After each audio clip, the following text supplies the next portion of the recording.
Welcome back to our channel. We hope you've already visited our new online shop, which we launched this September. Since then, we've released several free online tools for embroiderers. These include an SVG converter, a ZIP viewer to easily navigate your files, and a preview app where you can check design size, color steps, stitch count, and estimated time. Today, I'm going to introduce our next tool, the Print app. It lets you view your design at real size and download it as a PDF with a grid and ruler so you can print it and easily check placement on your fabric.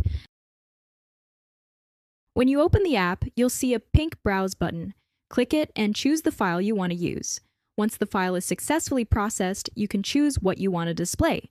You can show the design center, choose whether the grid is displayed in inches or centimeters, and select which format you'd like to display. I choose Preview at 100% scale, and a new tab opens to show the design in real size. As you can see, the center is marked and the design is displayed with a ruler and grid in your chosen units. Now I want to print it. To do that, I choose Save at 100% PDF. This creates a PDF file and automatically downloads it to my Downloads folder, so I can print it out. The design is displayed in real size in the file. You can also preview the color steps. Using the compound overview, you can choose how many cards are displayed. If you want to save paper when printing, you can switch to a more compact preview.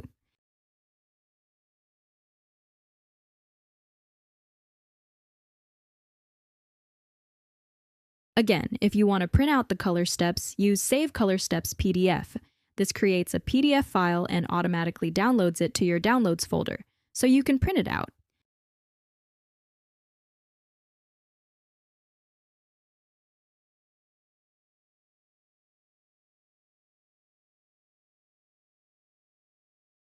And finally, you can also preview the color steps at 100% scale and print them out in the same scale.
And that's how easy it is. Please familiarize yourself with the terms of use on our website. Have an amazing day!